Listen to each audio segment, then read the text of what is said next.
3000 € le kilo? Tu appelles tout de suite et tu dis oui. Fumer, c'est nul. Ça fait tousser. C'est toi qui fais la loi maintenant. Je fais pas la loi, moi, non. Moi, je suis dans la diplomatie, moi. C'était votre sœur. Merci la gueule. Tu es un laidron mais tu es bien bonne. T'as pas vu ton pif, hein? Quand tu te mouches, t'as pas l'impression de serrer la main à pote? Écoutez, vous montrez l'homme que vous voulez sur les photos, et moi je dirais que je le reconnais, et comme ça c'est réglé. Et je ferai la même chose au tribunal s'il le faut. Ça va très mal. Sa femme l'a quitté en plus. C'est un homme brisé, le cœur, les reins, tout. Bien dormi? Comme un bébé. Et vous? Comme un homme. Nous vous octroyons 45 secondes d'avance. Sans blague! Et vous croyez que j'appelle pour commander une pizza? Is it okay with you? Vive le cinéma!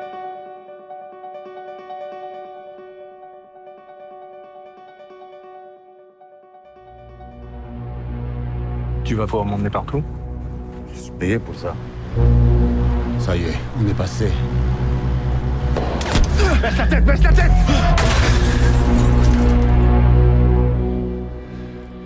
George, lève-toi, allez. C'est la première fois à Beyrouth, n'est-ce pas? Ouais. Vous venez pour le théâtre? Toutes les communautés sont partantes. Français, French. Maronites, chiites, druzes, palestiniens. J'y comprends rien, moi, à cette guerre. J'ai jamais foutu les pieds au Liban. Ça va être très bien. Merci. Quand tu arrives dans un camp, tous les autres sont des ennemis. Tu comprends ça?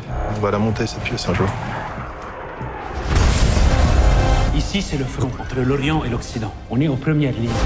Les acteurs, ce sont des soldats. Toi, tu l'oublies peut-être, mais la guerre, elle n'oublie pas. Tu vas arrêter la guerre pendant 2 heures? Et tu sais qu'est-ce que c'est, la guerre? Tu dois fuir, George. Sors! Maintenant, tu sais pourquoi tu es venu. What you do here? Théâtre.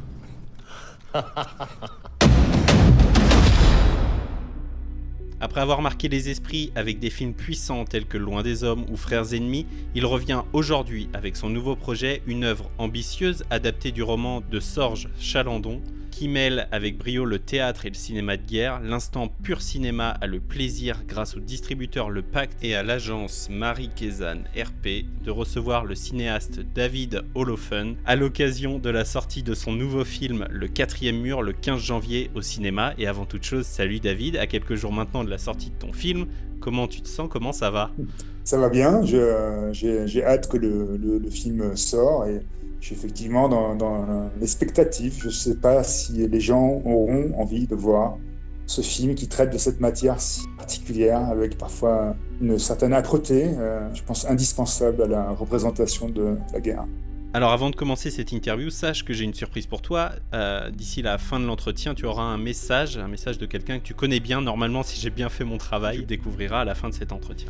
Tu as donc réalisé 5 longs métrages, Nos retrouvailles avec Jacques Gamblin et Nicolas Giraud, présenté à la Semaine de la Critique à Cannes en 2007, Loin des Hommes avec Viggo Mortensen et Reda Kateb, primé à la Mostra de Venise en 2014, Frères Ennemis en 2018 avec Reda Kateb également entre autres, et également projeté en compétition officielle à Venise, mais aussi Les Derniers Hommes, présenté au Festival de Deauville et prix de la mise en scène au Festival de Varsovie en 2023, et donc enfin Le Quatrième Mur avec Laurent Lafitte, Simon Abkarian et Manal Issa, où tu adaptes le best-seller de Sorge Chalandon, publié en 2013, prix Goncourt des lycéens, prix des lecteurs du livre de poche et prix du choix de l'Orient. C'est quelque chose que j'adore savoir sur les films, et encore plus depuis L'amour ouf, quand on a appris que Gilles Lelouch, ça faisait une quinzaine d'années qu'il avait idée de faire ce film-là. Et justement, pour toi, c'est quoi la timeline du projet? Est-ce que tu connaissais le livre avant qu'on te propose l'adaptation? À quel moment ça s'est fait, etc.? Oui, je connaissais le livre. En fait, je l'ai lu, je pense, en 2015. Il est sorti en 2013, le livre. Moi, je lis tous les livres de Sorge Chalandon, c'est un auteur qui me passionne. J'étais d'ailleurs en train de réfléchir à 2 livres qu'il a écrits sur notre guerre civile, qui s'appelle Mon traître et Retour à Killybegs, qui traite de la guerre en Irlande, la guerre civile en Irlande du Nord notamment. J'avais lu Le Quatrième Mur, mais quand j'ai lu Le Quatrième Mur, je me suis pas dit il y a une adaptation évidente à faire pour le film, dans le sens où je voyais que c'était très intéressant. Le texte m'avait vraiment beaucoup ému, j'avais eu un sentiment de coup de poing dans le ventre à la fin de la lecture. Mais je m'étais dit que ça serait compliqué à faire en film, représenter une guerre des années 80 au Liban, avec des éléments qui sont peut-être pas très encourageants pour les financiers, comme le théâtre, comme Antigone, comme Anouilh. Je me disais pas que c'était un film qui serait évident ni à fabriquer ni à produire. Et quelques mois plus tard, j'ai reçu le coup de fil de Christine Rouxel, qui était une productrice qui venait d'acquérir les droits du livre et qui me le proposait. Vu qu'il y avait quelqu'un qui était extrêmement sérieux, qui pensait ça possible, qui était suffisamment courageuse ou folle pour se lancer dans cette aventure, ben moi, j'ai pas hésité une seconde.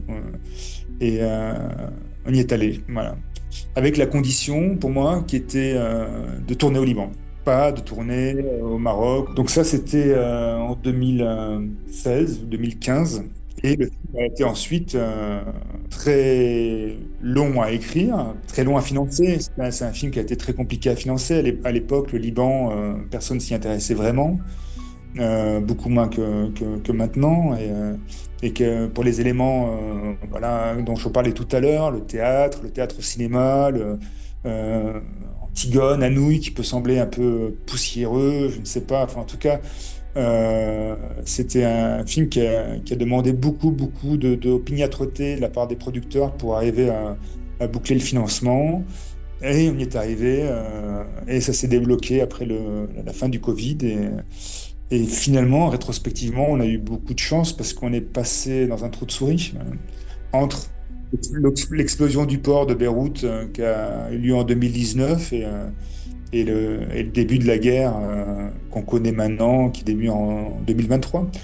On a tourné fin 2022. Voilà. Le film était au festival du film francophone d'Angoulême en sélection officielle. Il gagne déjà des prix à Malaga, à Montélimar, à Royan, au Croisic également.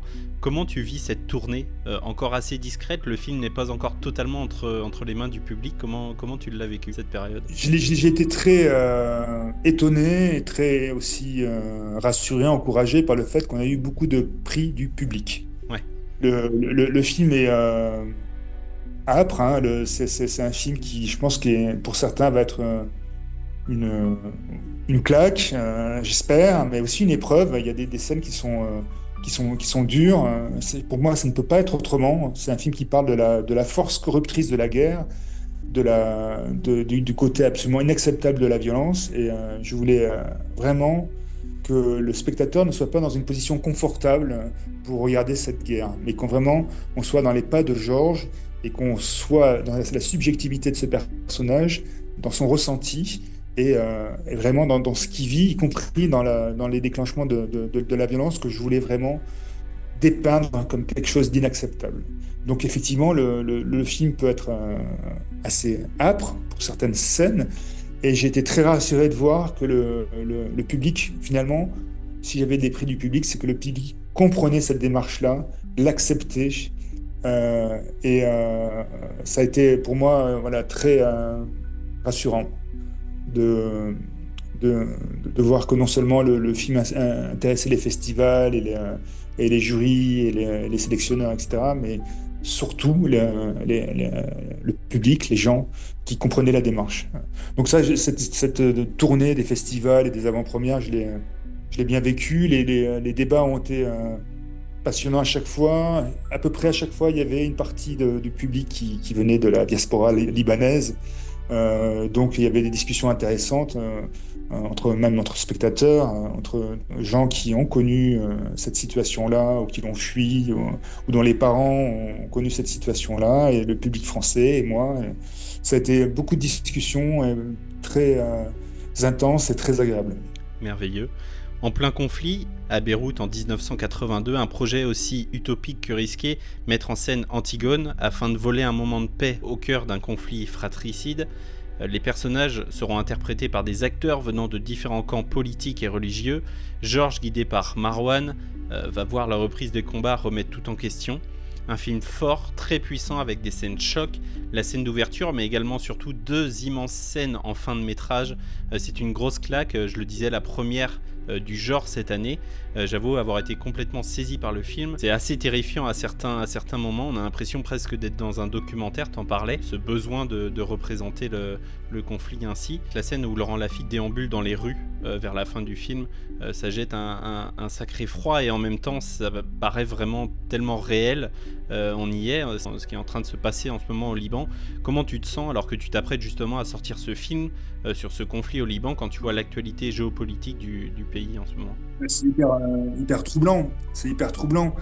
Depuis le début, c'est troublant. C'est-à-dire que quand on a fabriqué ce film à Beyrouth en septembre 2022, toutes les maisons détruites, les impacts de balles qu'on voit dans le film, c'est du réel. C'est des stigmates de la guerre qui sont encore là, alors que la guerre s'est terminée en 90. Autrement dit, on était déjà en 2022 en train de représenter une guerre qui avait lieu 40 ans plus tôt, en s'appuyant encore sur les traces de cette même guerre. Donc le passé et le présent, se mélanger, et disons que le passé était très présent, pour dire, très présent dans la ville, très présent aussi dans l'esprit des gens, etc. Ensuite, on fabrique ce film, par exemple, la scène dont tu parlais tout à l'heure, où Georges déambule dans les rues, il déambule dans les rues de Sabra et Shatila, après le massacre de Sabra et Shatila. Ça, on l'a tourné dans un autre camp palestinien de Beyrouth qui s'appelle Mar Elias, et on l'a tourné entre deux commémorations des 40 ans de ce massacre, avec la figuration palestinienne qui avait participé à cette histoire, subi cette histoire, ou dont les parents avaient subi cette histoire. Donc là aussi, passé et présent se mélangent.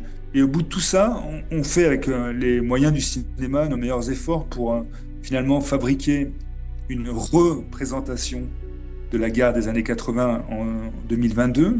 Et quelques mois plus tard, l'équipe libanaise, principalement libanaise, qui a contribué à fabriquer cette représentation, se retrouve dans le réel, non plus dans l'illusion, mais dans le réel, sous les bombes, avec des bombardements d'hôpitaux tels qu'on les voit dans le film, etc. Donc, c'est très troublant parce que c'est la première fois que j'ai, d'une façon aussi claire, aussi viscérale, aussi concrète, la compréhension de ce que c'est le tragique, le sentiment de tragique. Avant, chez moi en tout cas, c'était une notion tout à fait claire, intellectuelle, mais un style littéraire, c'est la tragédie, je vois très bien ce que c'est. Mais c'est la première fois que je ressens dans ma chair le sentiment du tragique après avoir fait ce film au Liban, où on a l'impression d'un perpétuel recyclage de la violence et qui démarre depuis l'Antiquité, peut-être la tragédie grecque, qui est recyclée par Anouilh, qui est recyclée par la guerre des années 80, qu'on tourne en 2022, qui redémarre après la fin du tournage. Et ce cycle infernal, il est troublant et il est d'une tristesse terrible. Mais en même temps, je me dis que ce film, moi, tel que je le vois, c'est quelque part une lueur d'espoir, dans le sens où ce ne sont pas les décisions politiques qui sont prises en ce moment dans la région, par les uns et par les autres, qui sont porteurs d'espoir. Tout ce qui est décidé en ce moment, tout ce qui se passe en ce moment ne fait que alimenter la rancune des uns contre les autres. Et je pense qu'il y a une telle accumulation de rancune qui va avoir, je ne sais pas combien de générations seront nécessaires pour digérer cette rancune, si jamais elle est digérable. Et que s'il y a un motif d'espoir, c'est avec des personnages comme Georges ou Nakad ou Yevkine ou Iman, ces personnages qu'on voit dans le film, qui sont des gens qui sont des utopistes, peut-être des idéalistes, mais qui eux refusent quelque part, même s'ils en payent le prix fort, la logique de la guerre. Voilà, je pense que le film, il clairement les limites du pouvoir de transformation de l'art, en général du théâtre, du cinéma, un peu par extension du cinéma. Le film montre que non, c'est pas une pièce de théâtre qui arrête une guerre, ni même 2 heures, ni même plus. Enfin, c'est pas ça. C'est pas ça le pouvoir qu'a le cinéma ou le théâtre. En revanche, moi, je suis persuadé que l'utopie est absolument nécessaire à la marche du monde. Qu'il y ait des utopistes, qu'il y ait des rêveurs, c'est ça qui, dans un temps indéfini, fait que les lignes peuvent bouger, que la paix, la confiance entre les uns et les autres peut se rétablir plus que le politique. Et que je pense que le film est témoin de ça. Le film est témoin de ça. Place maintenant à l'instant réminiscence. Le roi répudie la reine, la vieille épouse le perroquet, César devient roi. Je l'épouse et me voilà reine.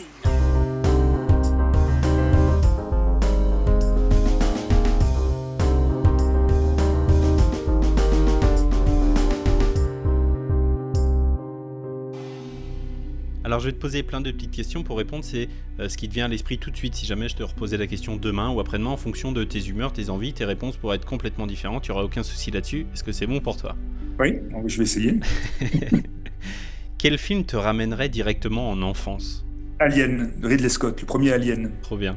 Ton film parfait, c'est quoi? Ton 10 sur 10, le film parfait absolu? Il y en a plusieurs. Dans le cinéma français, je dirais Les 400 coups de Truffaut. Dans le cinéma américain, je dirais Le Parrain. Oui, Coppola. Ouais. Merveilleux. Ton dernier film vu au cinéma? Enfant phare, que j'ai vu hier soir. Ok, Emmanuel Courcol. Oui. T'as bien aimé? Oui. Ta matière scolaire préférée à l'école, c'était quoi? Le sport. Ok, trop bien. Ton sport préféré? J'ai longtemps joué au rugby. On change d'univers, je vais t'amener dans le mien. Ton dernier repas, c'était quoi?